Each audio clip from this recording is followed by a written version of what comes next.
Greetings, everyone. This is your host, Dorothy W. Parker. This is Mind Shift. Joining us today, take a moment to sit back and let your mind shift, understanding that you are lion. Walking through this jungle, feeling very mild and small, and everybody else looks so tall. Wondering if I can survive. Will I be strong enough if I had to fight? It's a battlefield, but it's my life. What is good? What is bad? What is happy? What is sad? It gets confusing like a maze, searching through your own way. But there's a voice inside that talks to me. Sometimes it turns me to a mirror, looks at me and says, look at your reflection, deeper than you've ever. Do you see a lion? You're stronger than you're thinking. Make your own decision. Get out of others' visions. They don't see the lion. Yes, you are a lion. Walking through the city, everybody's laughing, but I stop because I see a grown man crying. His health has been threatened from an act he thought was innocent, and the world keeps on telling him that his life is slowly ending. Whatever happened to faith, trust, prayer? Whatever happened to hope? Don't let the poison take over your soul. Poison. Take the strength that you have left. Fight your way to your best. Do your Don't best. let them strip you from your purpose. You're more than worth it. Take the mirror. Take that mirror. Look at your reflection. Deeper than you've ever. Oh, wow. I feel good today. You're stronger than Had a wonderful time last night. Make your own decision. Get out of others' visions. They don't see the lion.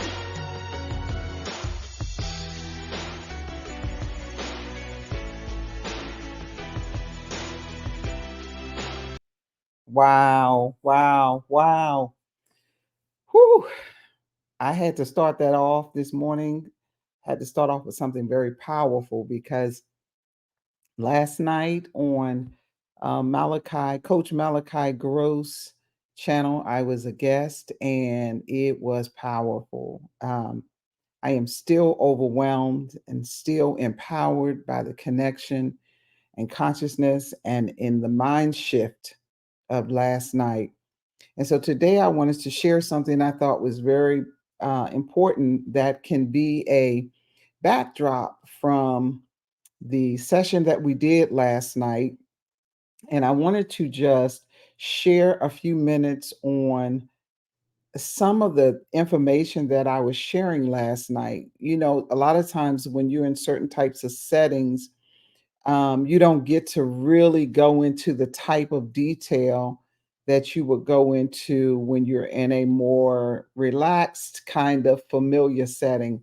And I'm used to talking to myself.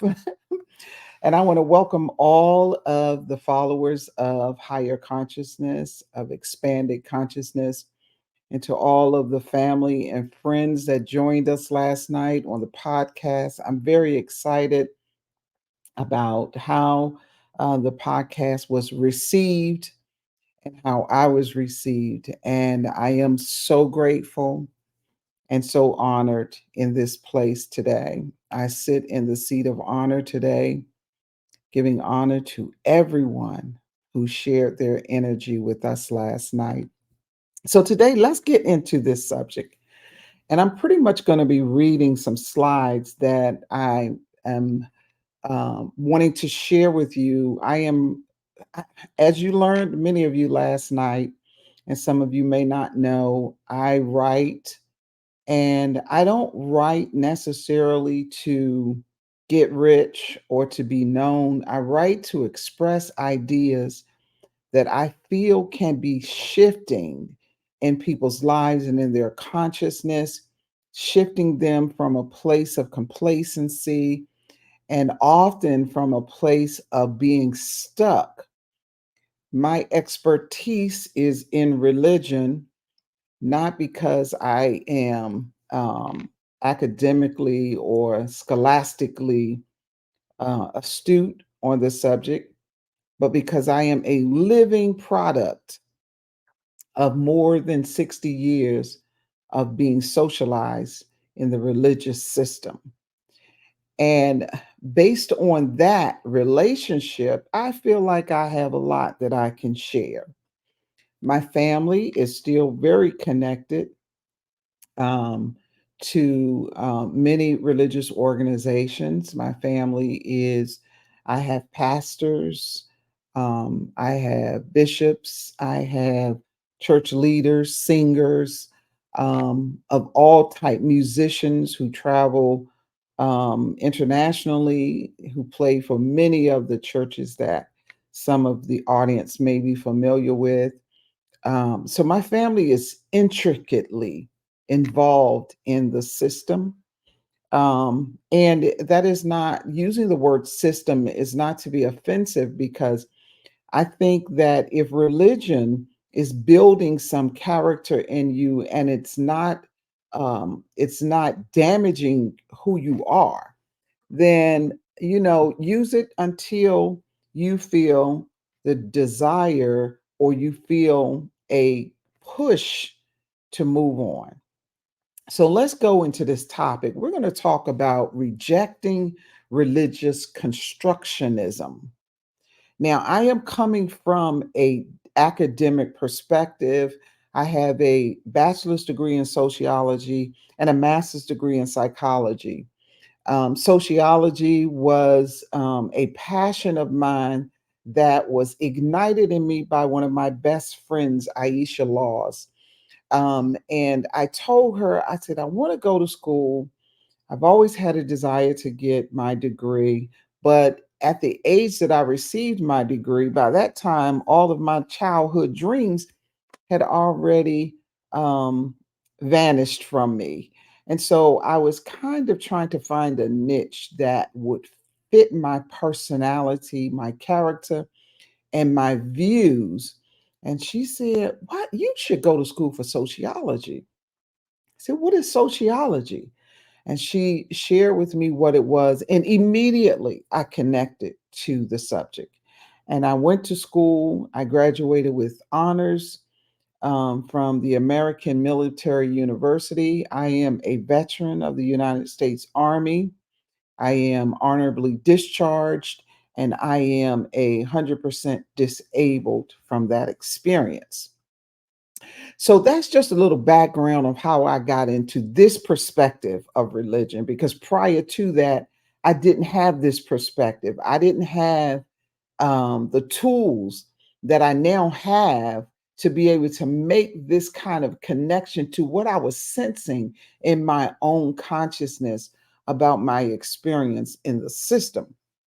And so today we're going to share just a little bit about this book that I'm about to produce. I have so many that I'm about to produce. If you were to see all of the books, let me share for those of you who may be watching the video of this podcast.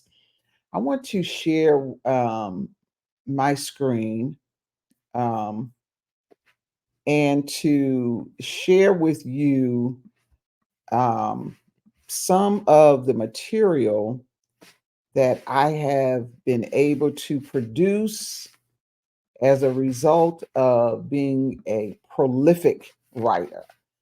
And this happens because I write everything down. And I like to have things tangible in my hands. So I write a lot. So let me give you a little taste of some of the things that I am producing. I'm going to share this screen. Um, let's see if we can get this working. I may have to put up, let me put up another screen here. Let's do this one. Here we go. So I want you to see this. And this is these writings that I have are very diverse. It is not strictly religious because um, that is, I have gotten so much out of the system. But what I'm writing now is a result of being on the outside looking in. I was in the position of being inside and not able to look out because of the restrictions. But now I'm on the outside looking in. I have a perspective that I think can be that can be beneficial to my audience. And so I am writing several books. The books that you're looking at right now are inside of my Apple books, and they have not yet been published. Some of them have, but some of them have not been published because they are still works in my mind. And I have designed covers. This is how I think. I have to visualize what I'm putting together. And so I go through process of packaging the idea. And when I package the idea, then once that has happened, I'm able to complete the inside. So a lot of these books that you see are completely written, but they're in draft form. And so this is a result of my relationship with religion. I have several books here. One that I am very excited to share with y'all, and that is this one. And it is The Fantasy Island of Religion. And um, this book is a whew, it is a in-depth look into the psyche of religion and how religion produces fantasies in the mind of many of its adherers. These fantasies are not just what we would consider fantasies as a movie genre or as a reading genre. These are fantasies that are literally adopted by religious constructionism to convince you that you need this in your life as a backdrop to teach you what is sacred and what is profane according to society.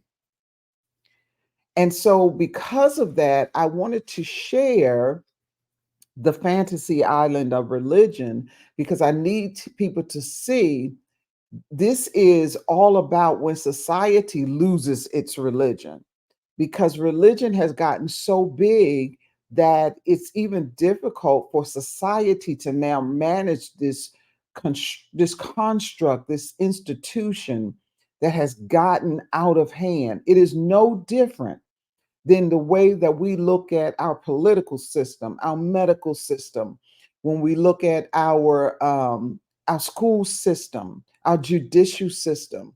All of these systems have been scrutinized, but religion has been a sacred emblem of society, and it is taboo to touch it. But we have realized that if we're going to expand in our consciousness, if we're going to have an experience, and if we're going to have mind shift experiences, which are natural to the human experience, then we have got to understand where we are and be able to make sound choices about how we deal with religion. Not just how we deal with it, but how do we do it? And what are the options if we want to remain in the construct? So, this is just one of the books that I wanted to share with you. Another book that I wanted to share with you, and then we're going to get into the topic because the topic is it is not very long, but it is just a taste of what I wanted to share. So I also wanted to share this is a next major project that I am putting out, and it's called Conquering the Seven Traits of Unhealthy Boundaries. All of these come out of my experience. These are my testimonies of how my psyche has been affected by the socialization of religion. And I found myself conquering these seven traits of unhealthy boundaries. And in conquering them, I realized that I was very unhealthy in my boundaries. I had boundaries, but they were unhealthy boundaries. And most people don't talk about boundaries from this perspective. We're always talking about setting them, we're always talking about having them, creating them, designing them, acquiring them. But we don't talk about how unhealthy some of our boundaries are and the need that we have to reframe them. That's where this book comes out of: overcoming destructive habits and unstable relationships. So that is one of the books. This book here, which we shared last night on Malachi's channel on his in the YouTube live that I was a guest on, this book, Dialogue Across Generations, is about navigating changes in religion and gender perspectives. Do you see how the connection and how important it is to have a good foundation of religion constructionism, because it affects every area of your life, even how you dialogue with other people. And most people don't see this because they're like a fish in water trying to describe the water. But having a understanding of how we dialogue religiously and even with the contrast of gender, because gender is a major um, encounter that most people experience in their religious experience. So this book is about how we should dialogue on these topics, the cautions that we should take. Let's share our just the content section.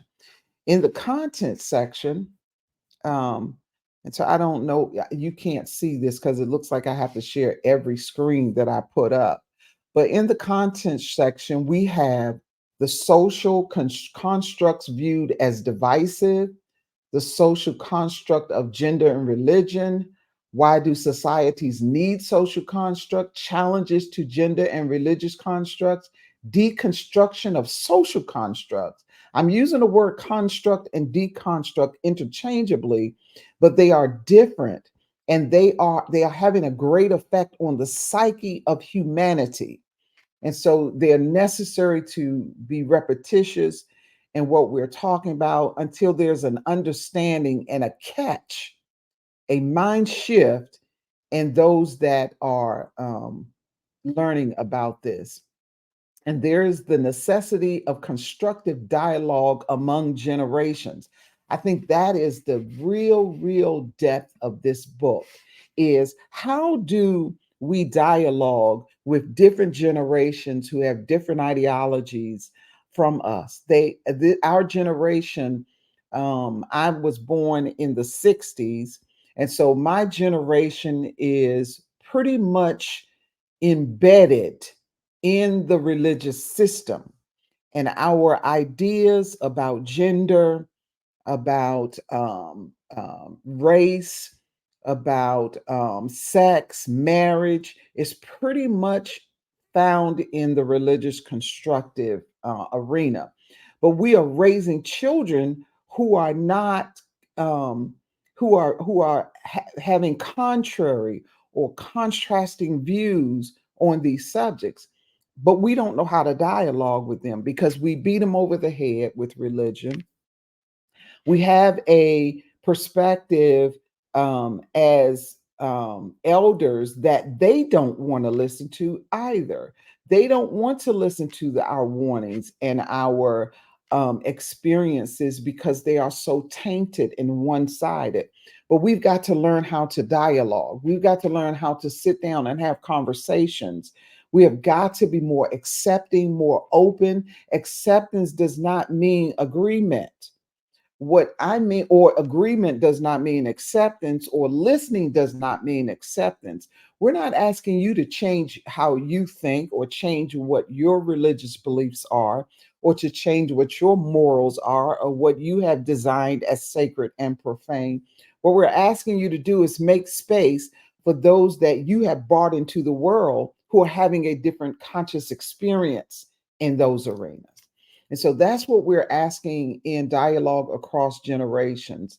And so there's so much here, but I wanted to give you a look into my mind. I've written a beginner's guide to religion during the pandemic, healing before dreaming. A lot of us have a lot of dreams and visions and goals, but we're not healed.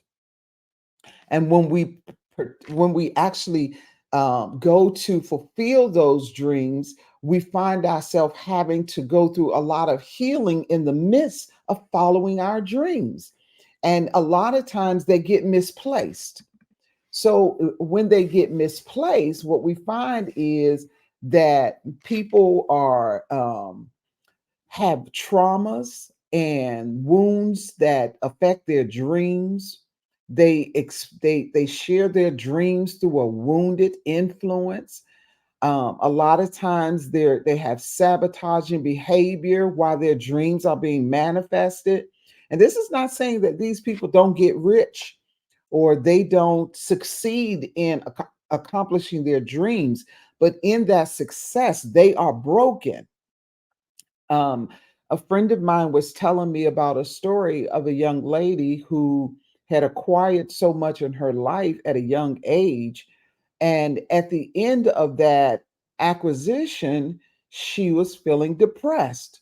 Why? Because you cannot approach your dream with a broken psyche, a broken character, a broken personality. And so that's what this book is about. So that's enough of that. We're going to get into why we came here because I know you did not come here to get a um, synopsis of where my mind is, but that gives you an insight into who I am, especially to all of my new listeners. All of those who are new to this podcast and who are following me based on our relationship and our experience last night. So let's get into religious constructionism. And as I stated, most of this I am going to read because I think it's very important to get the details of what I'm saying in this podcast. I'm a product of religious socialization, not societal, but religious. Even though religion is a social construct of society, an institution of society, I am personally a product of religious socialization, which means that I have been designed by religion to relate to society from a religious psyche. That is a different approach than a person who is socialized through secular institutions without the religious lens. My entire lens on life has been molded by the institution of religion, which has exerted a more profound impact on my psyche than any other socializing agent. I contend that the use of religion as a socializing agent is both brutal and mentally destructive, not to mention irresponsible. Do not raise your children this way. You are going to have wounded souls if you use religion to raise and to design the persona and the psyche of your children. My story is the story of many Americans. I have this American story both born out of religious fervor and religious manipulation. I grew up in a world where religion wasn't just part of my life, it was my life. My upbringing in the 60s in Durham, North Carolina was filtered through the lens of intense religious socialization. Now, let me say this for those that are still in the system of religion, your perspective will be different from mine. And I acknowledge that. I am outside now looking in, which gives me a balance because I've been in it and I'm now out of it. And I can see it's affecting my own life. So if this does not resonate with anybody but me, then just sit with me as I go through my mind shift change and my consciousness elevation from this place. So my father was a preacher, my mother was an evangelist. Both of them traveled across the world. The impact of religion or across the United States. My father is still alive. He is a veteran, World War II veteran, and he is in his late 90s, and he has been a preacher all of his life. He knows nothing but this. But in the war, he experienced a lot of the world.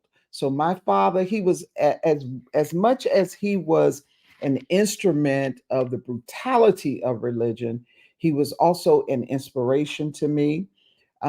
He is an educated man, and he is a well versed man. So there is some appreciation, but also some healing that had to take place in that relationship. So with a preacher father and an evangelist mother, the impact on of religion on my psyche has been profound and complex. I lived in a religious bubble 80% of my life, as if the rest of the world was too contagious. Do you hear me? Too contagious for me to survive. The last 20% of my life is born out of reform, healing, and sacred balance. My siblings and I were disciplined. And I don't get a lot of times when I'm sharing my testimony, it is not my position to share details. I don't think details are necessary. I don't need to go into the gross details of a lot of things that I have experienced in my life. A lot of people, when they're writing and telling their story, they feel that need. But I believe I can make a point by sharing some of the shallow details. And if you will be able to, and hoping that you will be able to see inside the lens that I'm presenting to you. And so this is just a little detail. So my siblings and I were disciplined with methods that were not just strict, but sometimes terrifying. I remember once my daddy threatened to push my face into a bucket of lye soap. We lived on a farm too, and my daddy made soap. We killed chickens. We did a lot. And so I remember him doing that, and it has affected me in such a way that my psyche around discipline is being healed. I'll say it like that. Now, I want you to keep in mind that this is not just my father, but this is my representation of God. This is what I have been, this is who I have been hearing the voice of God through. And so daddy threatened to push my face into a bucket of lye to punish me because we were fighting. It's nine of us siblings. You fight, you get into contentions. And so other times our disputes were we had to stand with our hands on each other's shoulders, looking each other in the eye until my daddy decided that we were repentant enough to let each other go. His disciplinary methods went from the extreme to the more mentally palatable forms of discipline. What do I mean by that? They were so extreme that they were not palatable. They were not easily accepted or easy to experience. And then some were pretty natural. I mean, I don't know how you grew up, but we grew up, we got beat by with belts or whatever was around if we did the wrong thing. And all of this was through the lens of a religious household. And so my framework is from this perspective. These experiences were psychologically devastating. They were compounded by the molestations and physical abuses by those who were supposed to be God's representatives. The institution meant to save my soul seemed instead to be there to encapsulate me at every turn of my life. There was no air to breathe. There was that wasn't filtered by religion. For the longest time, my concept of society was inseparable from religion. My concept of life was not inseparable from religion. My concept of relationships, of people, of ideas were not inseparable from religion. It wasn't until my 50s that I began to see the world through a more secular lens. Secular is a taboo in religion. It is meant to be very it's more of a negative connotation when you are in religion and the word secular is used. But for me, secular means that I got out of religion and into the general population of humanity. So hopefully you can take that definition and apply it in this perspective.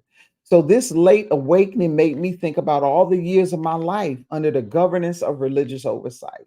It was the inheritance of my community passed down unwillingly, but inevitably. My experiences are not just personal tragedies, they reflect a broader disturbing pattern, which means that what I experienced, I did not experience in isolation. Even in 2024, we have very prominent religious leaders who are being uncovered, who are committing suicide. I knew a pastor, a bishop who traveled around the world, established ministries, established churches, who was a very funny guy, very, very loving. I thought he was extremely loving. He was able to give me advice and to love on me when I was in religion and I was under the pressure of the system, and it was wearing on me. And he was able to speak into my life and to give me some consolation. Well, at a point in his life where he just felt despondent, he took a shotgun and shot himself in the head. Don't tell me that religion as a construct, as an institution, is not brutal to the psyche. It is very brutal. This is not an isolated situation. I'm sure many of you that are listening to me know of people who have had traumatic experiences in their religious life. I'm talking marriages, women in relationships where their husbands have been have been blatantly unfaithful and brutal, but still are in their life, speaking into their life as if they are the voice of God. But these men are unfaithful. They're having children out of wedlock. They're getting in the pulpits. They're having relationships that they preach against every Sunday morning. The hiding, the darkness. I don't know if any of you have heard of Helen. I think her name is Helen or Ellen Ellersby. She wrote a book called The Dark Side of Christianity. And in this book, she expresses from the foundation of how devastating religion was born, how it became an institution, how it became a construct, how it moved from personal experience to an institution of experience, and how it moved from a personal experience to a dictatorial experience. And so I am familiar with how good religion can make you feel. I am familiar with the good side, but I am more familiar with the dark side. I see it every day. I hear it in people's conversation. I hear it when I'm counseling people, when I am in conversations with people who are overwhelmed by the system, not to mention the psyche of children being overly disciplined because they will not respond to religion the way their parents or maybe the way the church wants them to.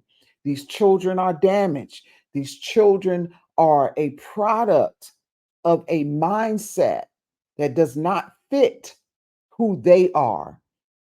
And so this is a broad experience. And one of the things we're taught in sociology is that in order to have an understanding, a sociological lens, we have to take the micro experiences that we have and look at them from a macro perspective. If I am getting divorced, why am I a part of a system that allows divorce? And if I look at it from a macro perspective, then I can see how all the tentacles have fit into how I got in the number. So I hope you're understanding what I'm saying. So let's move on. So these experiences are personal tragedies, and they reflect a broader disturbing pattern. They are echoed in the story of countless others, including religious leaders who are overwhelmed by their burdens. They choose tragic ends.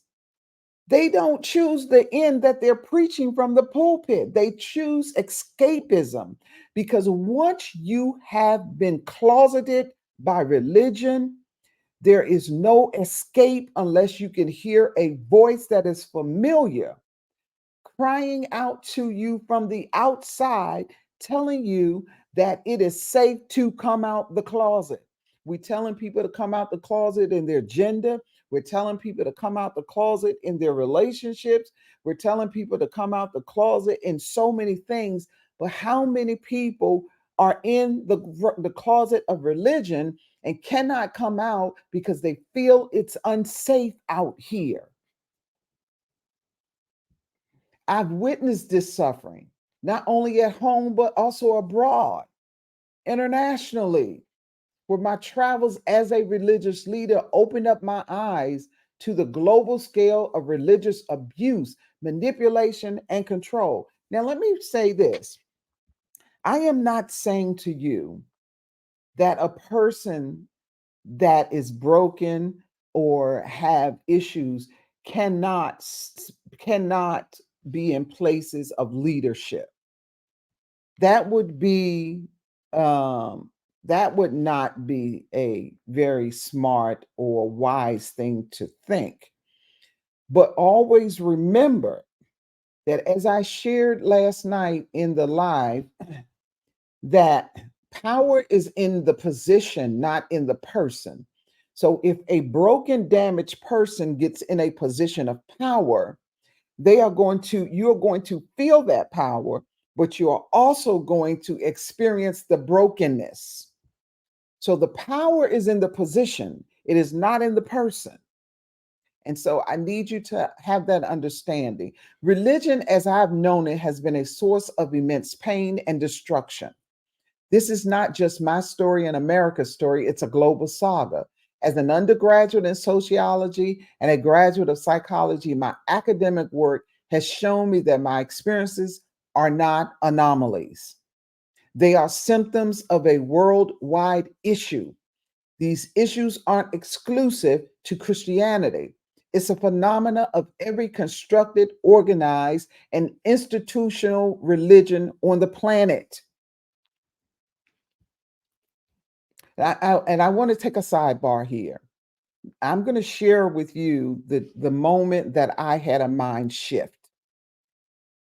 I was sitting in church, and for about a month, I had been having visions and dream, vivid visions and dream.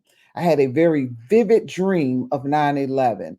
It was so it was so detailed that I had to share it. And when I shared it, I think it wasn't very long after that that 9/11 happened. So I want to give you try to give you a little backdrop of where I was spiritually and mentally at that time. I was having all types of trances and dreams and visions, and I was sitting in church on a Sunday morning. I was struggling in this church. I was having a hard time. I was feeling oppressed. I was feeling depressed. I was feeling the need to escape. I just wanted to get out. I just felt so uncomfortable. And I started crying. I mean, I was crying so much, I believe, for about 2 months. Anything made me cry. And I was sitting in church one day and I had a wail, a strong push from the inside. It felt like a tsunami had went off inside of my consciousness.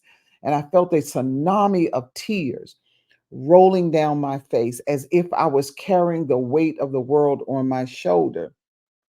And I asked God in my spirit, what is happening to me?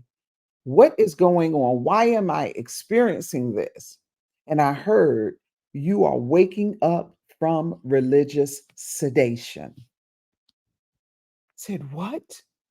I never heard such a thing. How is it even possible that somebody can experience um, being sedated by religion? How is religion a sedative? How is it possible that I could be under the influence of a sedative and not know it? Everybody knows what a sedative does. It allows you to be numb to pain. It allows you to be numb to what is being done to you. And so that you don't have the type of response that will cause that whatever is being done to you to not be able to fulfill its purpose. And so being sedated by religion meant that I was in a place where I was numb to what was happening to me. And I looked around and all I could see was people look like they were high. I mean, when I'm talking high, I'm talking about strung out. And this was a vision. And I heard, you're waking up from religious sedation. And from that time on, I felt like I needed to run away from this system because I knew that something was starting to happen in the system.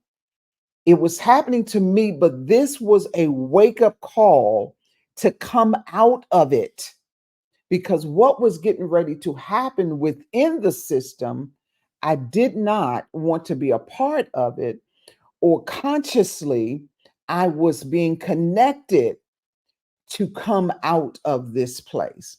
And so I did. And during the time that before I came out, it took a long time for me to make the choice because the sedation, although it was wearing off, it still had an effect. I felt fear. After you come out of sedation, especially if you've gone through major surgery, and I have gone through many, I would say, major surgeries where I had to be put to sleep. And when I came out of the sedative, I could feel all of the pain that I did not feel when I was under the anesthesia. And this is what was happening to me in religion. I could feel everything. I could hear everything. I could see. I could hear and look at people talking and see something that was totally different.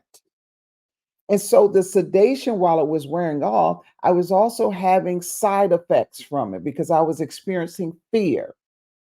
I was experiencing instability. I was experiencing uncertainty. I was experiencing doubt. This is all I have known. I was experiencing a reconstruction of how I saw God, a reconstruction of what I thought was sacred, profane, of morality. And this was an extreme experience. This is not the experience of everybody who comes out of the system. Many people come out of the system because they're wounded, because they're broken, because they've been abused, because they've been damaged. I came out because I was awakened, awakened, and I'm not bitter. I'm not angry. I'm not upset about it. I'm awakened. And because I'm awakened, I can see some things that I could not see while I was in it. While I was under the sedation, there were things that I could not feel. There were things that I could not experience. I could not have shifts in my mind. I could not have conscious awakenings. I could not have connections with other humans, other beings, other energies. I could not have those connections because they all felt unsafe. They all felt ungodly. Did you hear what I said? Ungodly. And so the construct is what I'm talking about here. This is not just my story, it's America's story. Like I said, it's a global saga and it's an anomaly. They aren't symptoms of a worldwide issue, they are symptoms of a worldwide issue of religious construction. These issues are not exclusive to Christianity, as I stated. They are a part of many systems. Let me give you a few statistics for those of you who are statistical. The decision to finally step away from this system came in 2007. It was a pivotal year marked by personal losses and the suicide of a prominent religious leader that I admired. Since then, I have seen a significant shift globally. People are moving away from the institution of religion. The data supports this. When Gallup first started polling in 1937, 73% of Americans were church members. They were church goers. They were church supporters. That number had dropped to 45% by the time I left the church in 2007. So we're not talking about, this is personal. You got a personal vendetta against the church. No, I don't. I have a personal vendetta against religious constructionism and the damage that it is doing to our consciousness, to our psyche, to our mental. It is destroying who we are. We cannot build our humanity because we are being told by religion, we are sent to fantasy islands of heaven and hell, and we are excluding our present reality for fantasy. This book that I am writing about the reconstruction and the rejection of religious constructionism is from this dark history of my personal and humanity's experience with organized religion. It's written in the early hours of morning solitude, surrounded by books and the glow of my computer screen, reflecting on everything I've learned and lived. Here I lay out not just criticisms, but a call for a reformation towards an organic form of spirituality, one that heals rather than harms. Did you hear what I said? There's a difference between a mechanical religious system and an organic religious system, a organic spirituality, as opposed to a mechanical spirituality. In sociology, we learn about organic societies and mechanical societies. We learn about organic religion and mechanical religions. Most of us are completely unfamiliar with organic religion because we have never been given the opportunity to understand that we were born with this organic experience and connection in consciousness. What you call God, you were born with that connection. There is no need for you to be religiously socialized. There is no need for you to be taught religion or to be taught God or to be taught sacred and profane. Let me tell you the reality of it. You can go to any country, any society, any nation, and you're going to find that what is profane and what is sacred is different than what it is in America.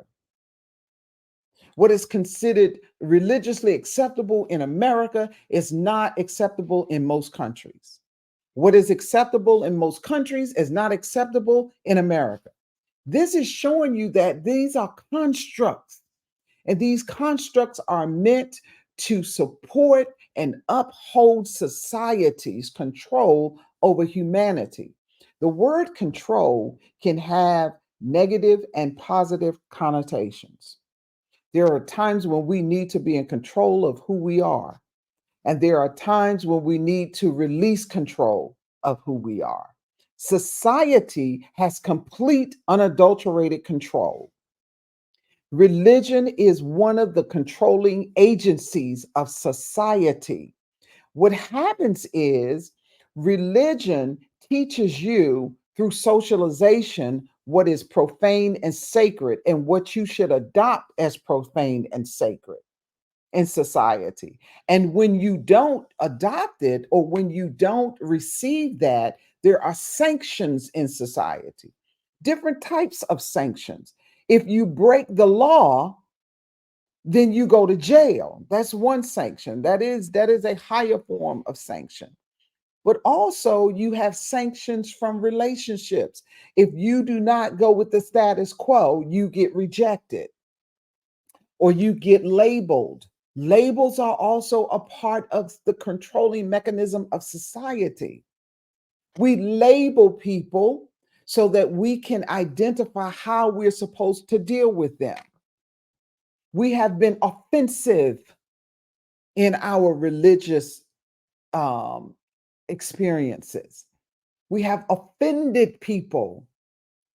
Religion and spirituality should be organic. It should come and flow out of your spirit, out of your essence of who you are.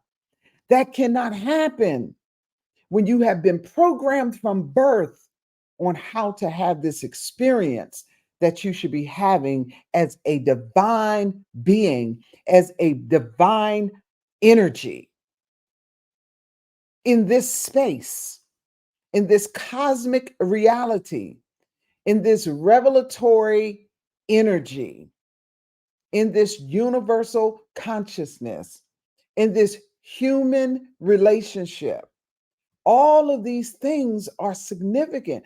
It doesn't matter the language you use. What matters is, are you organically experiencing life as a vessel?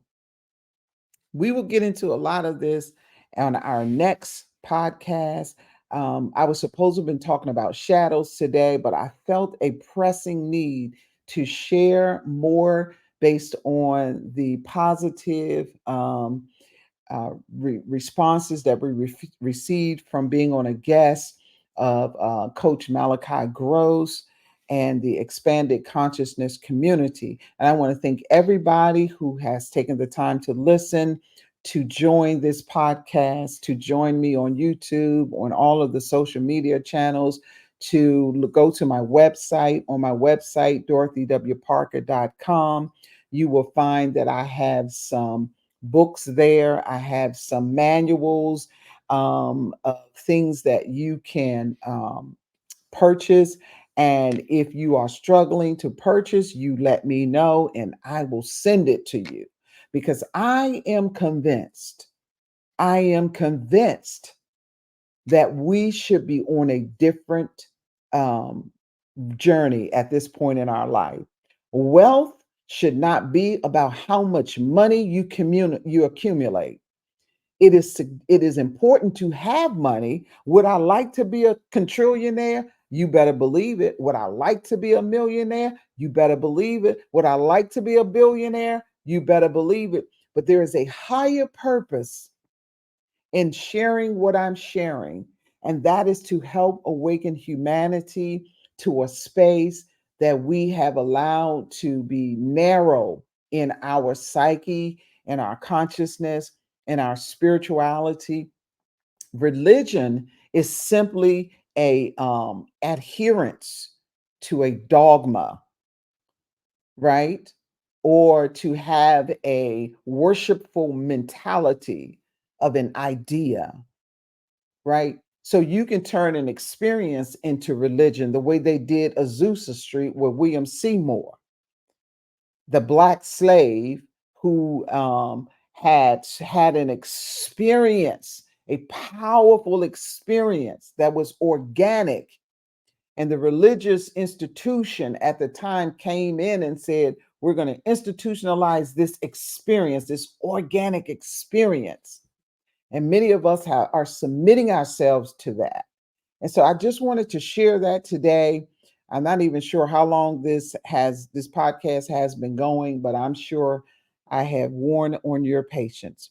It is less than an hour. That is my goal. And so I will see you next time.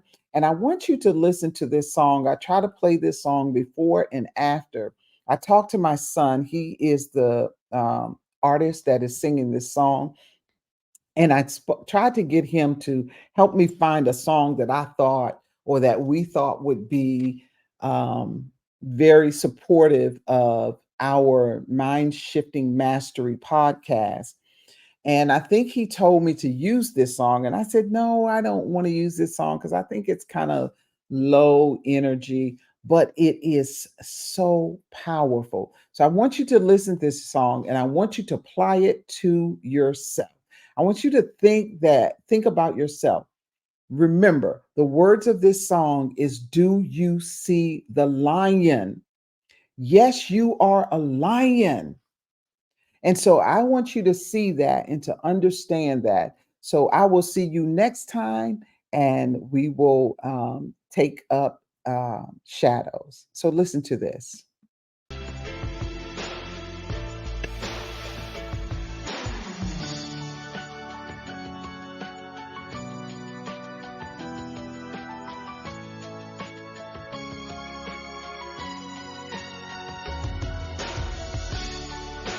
Look at your reflection, deeper than you've ever.